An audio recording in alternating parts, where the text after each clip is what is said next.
आप देख रहे हैं VHVC न्यूज।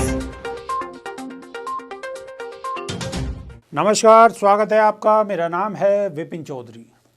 ठीक ही कहा है कि राजनीति में ऊंट कब किस करवट बैठ जाए कहा नहीं जा सकता।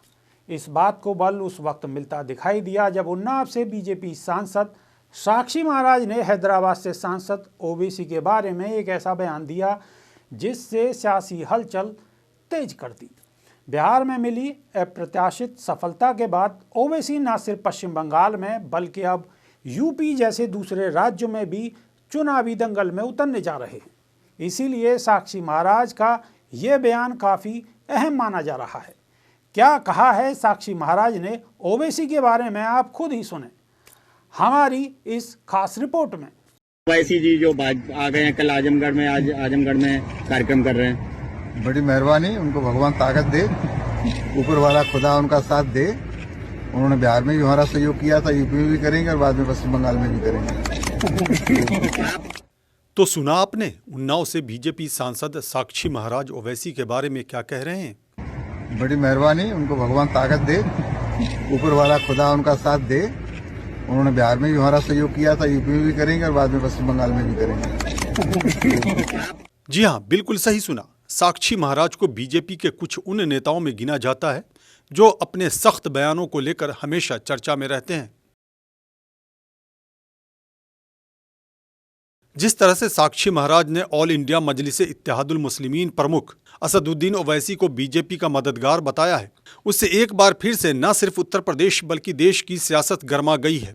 कारण स्पष्ट है, क्योंकि बिहार विधानसभा चुनाव में मिली अप्रत्याशित सफलता के बाद ओवैसी के हौसले इतने बुलंद हैं कि उन्होंने पश्चिम बंगाल के साथ साथ और दूसरे राज्यों में भी अपनी सियासी दिलचस्पी बढ़ा दी है। इसी में उत्तर प्रदेश भी शामिल है। वैसे यूपी में ओवैसी ने छोटी छोटी राजनीतिक पार्टियों के साथ गठबंधन करने की तरफ कदम भी बढ़ा दिया है। इसी के मद्देनजर ओवैसी ने पूर्वी यूपी के कुछ जिलों का दौरा भी किया है, जिसके बाद यूपी की सियासत में ओवैसी के एंट्री ने नई बहस की शुरुआत कर दी है।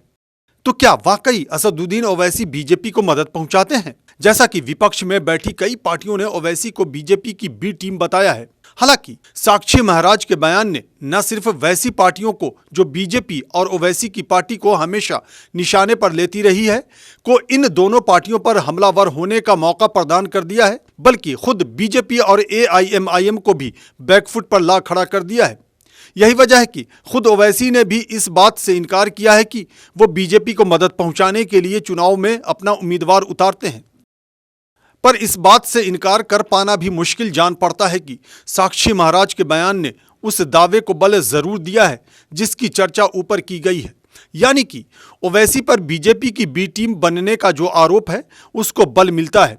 वैसे बताते चलें कि इस बार पश्चिम बंगाल में हो रहे विधानसभा चुनाव और फिर यूपी जैसे और दूसरे राज्यों के चुनाव में असदुद्दीन ओवैसी ने अपने उम्मीदवार को उतारने का ऐलान कर सियासत को नई दिशा दे दी है। आखिर में एक बार फिर आपको साक्षी महाराज की वो बाइट सुनवाते हैं जो बीजेपी और ओवैसी के एक साथ होने के विपक्ष के दावों को सही ठहरा रहा है, बावजूद इसके कि बीजेपी और ओवैसी ने हमेशा इससे इनकार किया है।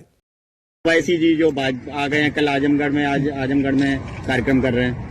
बड़ी मेहरबानी, उनको भगवान ताकत दे, ऊपर वाला खुदा उनका साथ दे। उन्होंने बिहार में भी हमारा सहयोग किया था, यूपी में भी करेंगे और बाद में पश्चिम बंगाल में भी करेंगे। जी हाँ, इसे ही राजनीति कहते हैं। कब कौन किसके साथ हो जाए और कब कौन किसके खिलाफ हो जाए कुछ भी कहा नहीं जा सकता। विपक्ष के उस आरोप पर बीजेपी सांसद साक्षी महाराज के बयान ने एक तरफ से मोहर लगा दी है कि ओवैसी बीजेपी की बी टीम है। बहुत बहुत धन्यवाद। नमस्कार। रोज की ताजा खबरें सुनने के लिए सब्सक्राइब करें BHPC न्यूज चैनल। साथ ही रोज के नोटिफिकेशन जानने के लिए दबाएं बेल आइकन। साथ ही हमें अपनी राय देने के लिए हमारी वीडियो पर कमेंट करके बताएं और वीडियोस को लाइक और शेयर करना बिल्कुल ना भूलें। आप देख रहे हैं VHVC न्यूज।